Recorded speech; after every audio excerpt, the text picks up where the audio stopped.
Bonjour. Merci de nous accueillir au sein de votre commissariat. Vous êtes commissaire divisionnaire. Est-ce que vous pourriez vous présenter à nos lecteurs sur votre fonction, depuis quand vous êtes commissaire à Aulnay-sous-Bois et un peu votre parcours jusqu'à présent? Alors bien sûr, je m'appelle Vincent Lafont, j'ai 40 ans, je suis marié, père d'un petit garçon. Je suis en fonction à Aulnay-sous-Bois depuis le 1er janvier de cette année, donc 2014. Je suis commissaire divisionnaire depuis 2 ans et demi maintenant. J'ai commencé dans la police il y a presque 20 ans.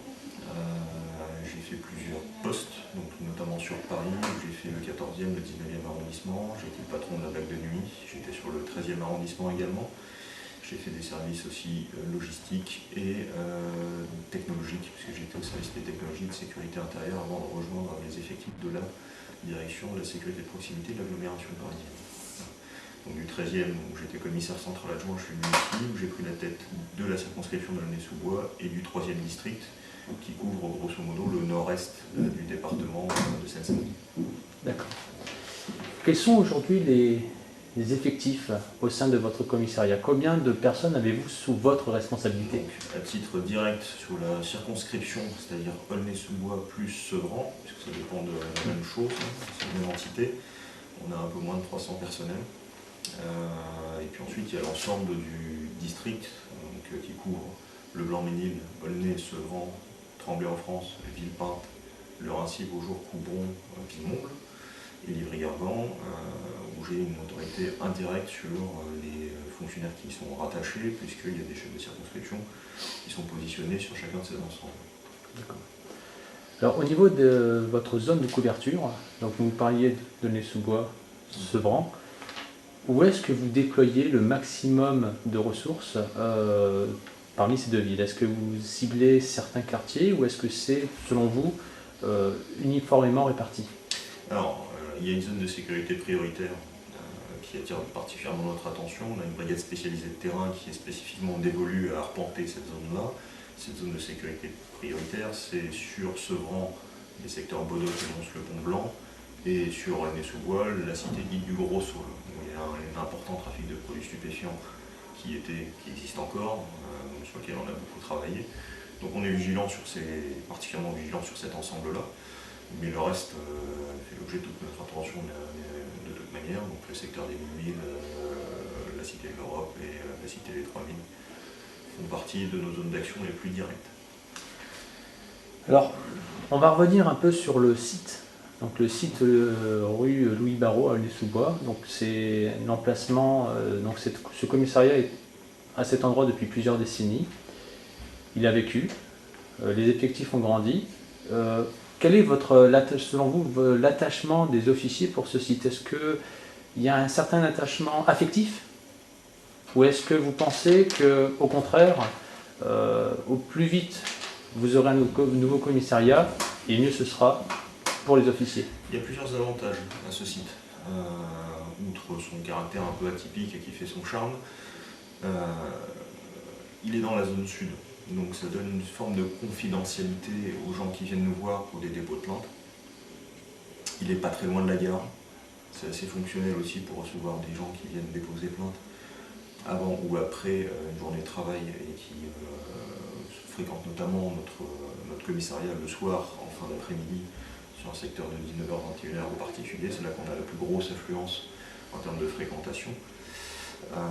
Il y a son petit charme particulier qui fait qu'il y a un ensemble de lieux de vie à côté qui sont plutôt sympathiques. Une fois qu'on a dit ça, sur le plan fonctionnel, par contre, on est très très loin du compte. C'est beaucoup trop petit pour ce qu'on a à y faire. Ça a pris de l'âge, notamment le bâtiment principal. Et je suis obligé aujourd'hui de travailler sur 3 sites. J'ai un commissariat subdivisionnaire à Sevran, j'ai un poste de police déporté sous la barre du Galion, donc dans la cité des 3000, et j'ai ce site ici. Évidemment, dans la meilleure situation, on préfère avoir l'ensemble des forces concentrées au même endroit, ça favorise l'économie d'échelle.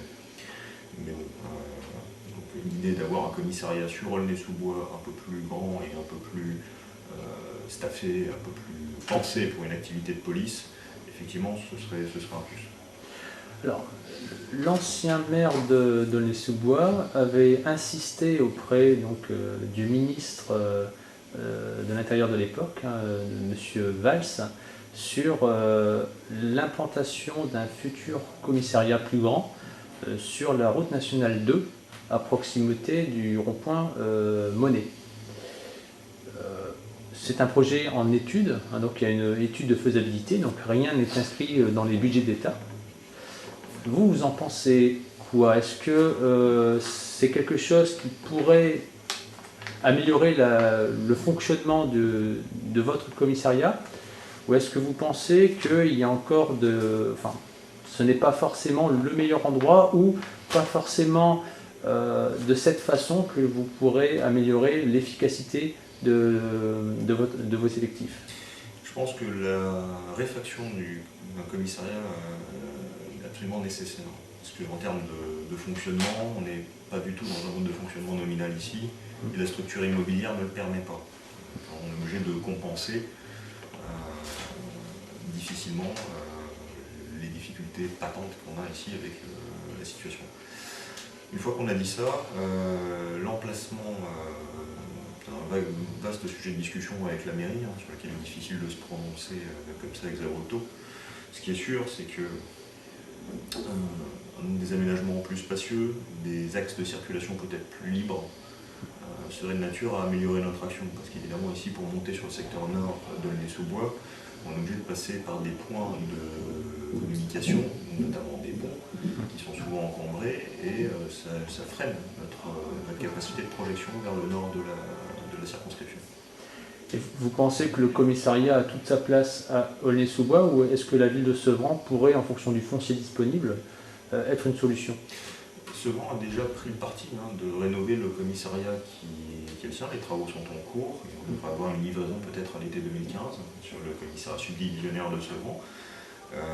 Mais le gros de l'activité reste sur le secteur aulnaysien. D'accord. Il faudra une implantation, je pense, à terme nécessaire d'un commissariat sur un. La question est de savoir si on reste sur une combinaison d'une seule circonscription, c'est-à-dire avec un commissariat principal et un subdivisionnaire, ou si on fait à Sevran un commissariat plénipotentiaire, ce qu'elle veut la municipalité sevranaise. D'accord. Alors, parlons un peu de vos relations avec la police municipale d'Aulnay-sous-Bois. Comment sont-elles? Elles sont excellentes, parce qu'on a vraiment un travail de collaboration avec eux. La nouvelle équipe en place a assigné des nouvelles perspectives à l'action de la police municipale et dans lesquelles nous sommes associés en tant que partenaires, chacun dans le respect de ses propres compétences, on s'entend. Mais il est clair qu'on a vraiment une très très bonne affinité, très bon relationnel avec les effectifs de la police municipale et je pense que ça va aller en s'améliorant. Alors, une question par rapport au rôle de la police municipale. Certaines personnes disent que les missions régaliennes devraient rester aux mains de la police nationale et que la police municipale ne devrait pas forcément porter sur elle des armes de catégorie 4. Vous êtes d'accord avec ces propos ou vous pensez qu'au contraire, la police municipale peut être également une force d'appoint? La police municipale ici est une entité qui nous permet de nous décharger d'une grande partie de nos contingences, notamment en termes de gestion du stationnement, gestion des espaces publics, problèmes de troubles de voisinage sur lesquels on n'a parfois pas les moyens de répondre dans des délais brefs. Eux sont en capacité de réponse, c'est important. C'est important pour les citoyens qui ont chacun à leur niveau des priorités différentes. Mais c'est vrai que ça nous permet, nous, police nationale, de travailler sur la délinquance plus dure. Voilà. Derrière, sur la problématique de l'armement de la police municipale, la loi est ainsi faite que c'est possible et qu'on est ici sur un département difficile et que ça ne me fait pas, moi, particulièrement problème que la police municipale soit armée dans un environnement aussi difficile que celui de la Seine-Saint-Denis. Ce qu'il faut voir derrière, c'est que les règles auxquelles ils sont soumises sont particulièrement strictes, sont les mêmes que les nôtres. Donc, les cas d'emploi de légitime défense doivent être toujours circonstanciés. Donc le fait de porter une arme à la ceinture ne veut pas dire qu'on va s'en servir.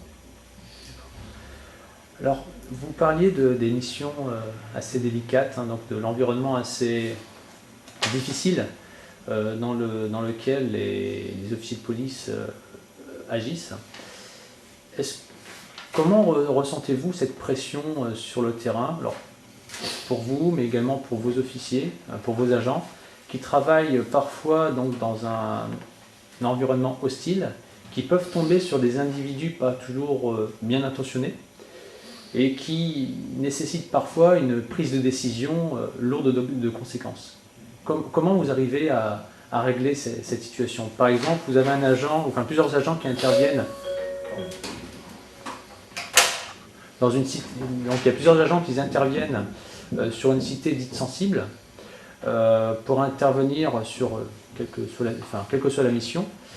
Et donc il y a certainement cette appréhension, cette pression, cette peur parfois que les choses peuvent dégénérer. Comment vous arrivez à briefer vos agents en disant il faut garder votre calme, il faut savoir agir de la meilleure façon qui soit. En plus, vous avez certainement des règles très strictes à respecter. Si on compare par exemple la police américaine à la police française, vous n'avez pas les mêmes droits. Comment vous arrivez quand vous formez un agent ou des agents qui sont déjà sur place depuis des années, comment vous arrivez à les former, à les rassurer? Alors, la formation, c'est pas mon boulot, hein. C'est celui des services de formation, la formation initiale des gardiens de la paix et des officiers, plus la formation continue. On a des entraînements réguliers sur les gestes et techniques professionnelles d'intervention, sur la condition physique, sur les conditions de tir, etc. Donc, sur les techniques d'intervention à proprement parler. À côté de ça, la formation continue n'est pas suffisante. Il faut que les gens s'entraînent. C'est mon discours, moi je suis un ancien boxeur. Je passe mon temps à répéter à tout le monde que la bonne technique sur le terrain, c'est d'avoir une formation solide sur le plan physique pour être capable d'encaisser le stress et de réagir avec beaucoup de lucidité quand on est confronté à une situation de danger. Et puis d'être en capacité de réagir. Donc on a la chance ici à Aulnay-sous-Bois d'avoir des gens qui s'entraînent régulièrement et qui sont bien à niveau sur le plan physique et technique. Donc vous nous parliez de la pénibilité du travail, donc de la pénibilité des missions. Et quels sont les types de missions aujourd'hui que vous exercez au sein de vos activités sur Aulnay-sous-Bois et Sevran? Il y a deux grands axes. Il y a une mission strictement répressive, qu'elle soit d'ordre public ou qu'elle soit d'ordre judiciaire, déclinée à tout niveau, judiciaire, délictuel, avec notamment la lutte contre le trafic de produits stupéfiants, ce qu'on peut engager pour lutter contre les vols de violence, les vols de véhicules. Il y a la partie contraventionnelle, où on est quand même sujet à réguler les problématiques liées à la sécurité routière, au stationnement anarchique, aux troubles de voisinage, parce que même si la police municipale intervient, on est comme là aussi pour ça. Et puis derrière, il y a une mission de prévention, qui s'illustre notamment avec les contacts qu'on peut avoir avec les établissements scolaires. On a mis en place des formations pour prévenir les risques liés à la consommation de produits stupéfiants. On a aussi toute une activité vers les populations qui peuvent être cibles de la délinquance, notamment les seniors. On intervient avec soit ma mission de formation et de communication, soit les délégués à la cohésion, à la population, qui font des interventions régulières et qui vont au contact du public, que ce soit le public fragile, les commerçants, pour donner quelques conseils sur comment prévenir le risque d'agression, le risque que la délinquance s'accroche à ces personnes-là. Est-ce que vous avez des anecdotes ou une anecdote à nous donner par rapport à l'une de ces missions justement? Prenons le cas de la police judiciaire, dans lequel on inscrit notre action, puisqu'on est un gros porteur effectivement de personnes interpellées et de mesures de garde à vue qui sont listées. Et dans ce cadre-là, un exemple tout bête, c'est les surveillances qu'on fait en amont des situations d'interpellation, puisqu'on est obligé d'étayer l'existence d'une infraction avant de procéder à l'interpellation de son auteur. Et à cet effet, on est obligé de se camoufler. Et donc l'histoire veut qu'il soit arrivé de me travestir en SDF pendant plusieurs jours pour voir où se produisaient des vols de violence et interpeller les auteurs de ces vols de violence. Jusqu'au jour où j'ai reçu un courrier du voisinage qui se plaignait de la présence d'un SDF, c'est-à-dire moi. D'accord. Alors, une autre anecdote que j'ai envie de vous faire part, peut-être un peu moins rigolote que celle-ci, c'est une anecdote justement donnée par un homme politique aulnaisien lors d'une réunion publique sur la sécurité. Alors, il y a sur Aulnay-sous-Bois, mais également ailleurs, le phénomène de vol à la portière et de d'agression sur la voie publique ou alors vol dans les véhicules d'autoradio, de GPS également, ou d'autres outils électroniques. Et cet homme politique nous faisait part, donc en pleine réunion publique, du fait qu'un individu mineur avait été interpellé plus de 80 fois pour des faits similaires, notamment dans les quartiers des étangs, Merisiers et de l'Europe. Cet individu est passé donc à chaque fois devant un juge pour enfants, mineurs, et à chaque fois il en est ressorti entre guillemets relaxé avec juste une mise au point sur l'instruction civique, ça rappelle à ses devoirs et surtout pour éviter que celui-ci ne récidive. Mais bon, il a quand même récidivé 80 fois. Et cet homme politique affirme avoir discuté avec l'une de ses juges pour enfants sur ce problème récurrent, parce qu'il n'y a pas que cet individu, il y en a également d'autres cas similaires. Et la juge pour enfants aurait dit à cet homme politique, de toute façon, ce sont les assurances qui payent, donc au final, le propriétaire de véhicule ne perd rien. Qu'est-ce que vous pensez de cette réaction? Alors, pour la bonne lecture des choses, l'action de la police s'arrête au moment où la personne est présentée au parquet. Donc, je suis comptable de ce qui se passe jusqu'au moment de la fin de la procédure, c'est-à-dire la fin de l'enquête ou la fin de la mesure de garde à vue. Après, c'est un domaine qui m'échappe complètement et sur lequel j'ai aucune légitimité à me prononcer. Quant à cette anecdote sur le fait qu'il y ait les assurances qui payent, j'espère qu'elle est fausse. Parce que derrière, il y a des victimes. Et que juste se contenter de dire que les assurances payent, c'est un peu léger, je pense. D'accord. Alors parlons d'un épisode qui a eu lieu à Aulnay-sous-Bois, mais également ailleurs, il y a de cela bientôt 10 ans. Donc les émeutes de 2005, fin octobre et novembre 2005.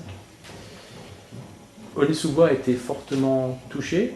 Ça n'a pas été la plus touchée, mais ça a été la plus médiatisée. Il y a eu donc, comme on sait, un concessionnaire qui a été incendié, un magasin de moquettes, me semble-t-il, qui a été également incendié, etc. Et donc ça a marqué les esprits des habitants, mais également au niveau national, Aulnay-sous-Bois a été l'image de ces émeutes, même si elles sont parties de Clichy-sous-Bois au départ. Il y a eu donc un avant et un après, selon certains hommes politiques, c'est-à-dire avant 2005, où apparemment on ignorait ce phénomène donc, qui couvait dans les cités et qui a explosé au moment de ces émeutes. Et puis l'après, avec des dispositions prises, notamment dans le domaine du social, de la prévention, mais également de la répression. Qu'est-ce que vous pouvez nous en dire sur l'avant et après 2005? Est-ce qu'il y a vraiment eu une différence, plus d'effectifs, une autre méthode employée? Ou est-ce que ça n'a pas été suivi d'effet selon vous? Je pense qu'il y a une vraie différence, parce que 2005, il y a eu de singulières émeutes. Et aujourd'hui, le phénomène de violence urbaine sur le secteur d'Aulnay-sous-Bois-Sevran a franchement perdu de l'ampleur. Aujourd'hui, on est confronté à des scénarios difficiles, notamment sur la phase de la Saint-Sylvestre ou le 14 juillet, mais on n'a plus ce phénomène de prise à partie systématique. 14 juillet dernier, ça a été difficile, ça a été le seul moment difficile presque de l'année, si je puis dire, mais ça s'est soldé avec 2 incendies de véhicules dont on n'est pas certain du motif. Voilà. Ce n'est pas clairement des actes de vandalisme, on n'a pas la certitude, puisqu'on n'a pas retrouvé de traces d'hydrocarbures pour lancer l'incendie. je ne ferme aucune porte, enfin on en a eu 2. C'est toujours 2 de trop, mais c'en est 2. Et on a eu 25 interpellés, pas de blessés, pas de dégâts, pas de problème particulier. Donc cette situation qu'on a connue en 2005, aujourd'hui me paraît loin en pratique de ce qu'on vit sur le terrain et de ce à quoi sont confrontés les effectifs. Maintenant, on reste particulièrement vigilant, c'est que ce sont quand même de grands ensembles, qu'il y a une partie de la population qui nous est clairement hostile. Pas seulement les jeunes, mais il y a parfois des seniors qui nous en veulent. Ça reste compliqué, ça reste tendu à certains endroits, mais on n'est pas du tout sur le même scénario d'intensité que ce qui a été connu à l'époque. Il est difficile pour moi de me projeter sur ce qui a été fait, puisque j'étais pas là en poste et donc j'ai pas connu cette évolution. Ce que je constate aujourd'hui, c'est qu'on est sur un scénario de beaucoup plus faible intensité que ce qu'on a connu à l'époque. J'ai envie de croire que c'est les politiques mises en place par mes prédécesseurs sous l'égide de la Direction générale de la police nationale et de la préfecture de police qui sont responsables de cette évolution. Alors parlons d'un dispositif qui fait souvent débat et qui a fait débat sous l'ancienne majorité municipale, la vidéosurveillance. Il y a les pour et il y a les contre. Les pour qui disent que finalement ça peut être un appoint pour la police pour essayer de découvrir qui sont derrière les faits, pour essayer de favoriser les enquêtes. Et il y a les contre qui disent que finalement la caméra ne sert pas à grand chose parce que la qualité ou la technologie n'est pas au point, ou alors même certaines personnes qui disent ça empiète sur les libertés individuelles et sur le droit en quelque sorte à l'image des citoyens qui sont filmés sur les lieux publics. Vous en pensez quoi? Est-ce que c'est vraiment quelque chose d'utile pour vous ou est-ce que vous pensez que ce n'est qu'un gadget trop coûteux? Je vais écarter déjà d'un revers de main la thématique de le fait d'empiéter sur les libertés publiques. Les déclarations sont faites de façon tout à fait légale sur ce genre de système. Les limitations des systèmes sont clairement mises en place pour éviter d'empiéter sur la vie privée, notamment filmée à l'intérieur des appartements. Donc la préservation de la vie privée est assurée. Ensuite, si on n'a rien à se reprocher, on n'a aucun problème à être filmé. Ça c'est le premier point. Le second, c'est qu'effectivement, en termes d'outils d'action pour les forces policières, c'est un outil très utile, à 2 niveaux. Un niveau judiciaire qui permet évidemment d'avoir des éléments sur certaines agressions quand on n'a pas de témoins, qui permettent de redresser éventuellement des signalements, qui permettent éventuellement de suivre des directions de fuite d'individus. C'est un aspect. Il y a un aspect hors public aussi.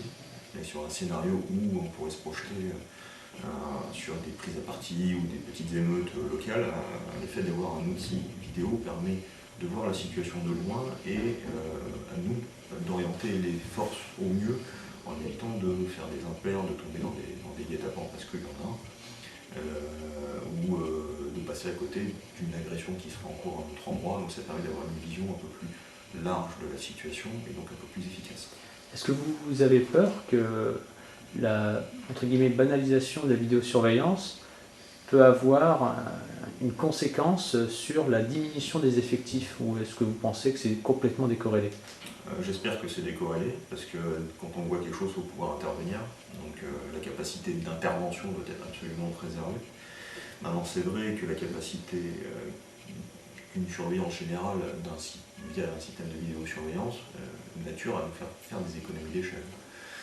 Maintenant, il ne faut pas oublier que quand on surveille, il faut mettre un opérateur derrière, parce qu'avoir de la caméra partout, si on n'a personne à mettre derrière les caméras, c'est pas mal à avoir nulle part. Donc c'est un outil utile, à condition d'avoir des gens derrière les manettes, qui soient des gens expérimentés déjà, qui aient une habitude de la voie publique, et qui soient en capacité de repérer ce qui ne va pas. On peut citer comme anecdote une histoire qui s'est déroulée à Budapest, en Hongrie, où une Française, avait disparu donc, de la circulation, si je puis dire, dans cette ville, où la ville avait mis en place la vidéosurveillance et à l'endroit où elle avait disparu, il n'y en avait pas. Donc vous pensez qu'on aurait pu savoir la fameuse histoire si les grands axes d'une ville comme Budapest avaient été couvertes par ce système de vidéosurveillance pour savoir ce qui s'est réellement passé pour cette personne. C'est difficile de se prononcer quand on n'a pas tous les éléments d'un dossier en main. Donc j'ai beaucoup d'humilité, dire qu'en général, plus on a d'éléments susceptibles d'orienter une enquête, plus on a de chances de la faire aboutir. Le fait d'avoir des points de surveillance avec de la caméra et de la vidéo derrière, c'est toujours plus et mieux qu'avoir rien du tout. Et quand on est obligé de travailler avec les éléments qu'on a parfois à certaines heures où il n'y a pas beaucoup de monde qui circule dans la rue, on n'a pas moyen de recevoir des témoignages de riverains qui puissent nous orienter dans notre enquête en cours, ou alors quand on a affaire à une population résolument hostile qui fait exprès de ne pas nous aider, avoir des éléments d'exploitation technique, c'est absolument nécessaire pour faire aboutir les enquêtes. Et vous pensez que la surveillance, quand vous parliez des personnes qui étaient derrière les écrans pour contrôler donc, ce que les caméras filmaient, est-ce que vous pensez que ce rôle, la police municipale a toute sa place pour donc être responsable de la surveillance des vidéos qui sont filmées au jour le jour dans la ville de Aulnay-sous-Bois? C'est légal, donc si le législateur a ainsi ordonné, moi, je ne fais qu'appliquer les lois. D'accord. Je me souviens de la volonté du Parlement. Parfait. Monsieur Lafond, nous vous remercions de votre accueil. Merci d'avoir répondu à l'ensemble de nos questions. Ça nous a éclairci pas mal sur vos activités, sur vos missions et sur les difficultés que vous rencontrez sur le terrain. Merci beaucoup et je l'espère, à très bientôt. Merci à vous.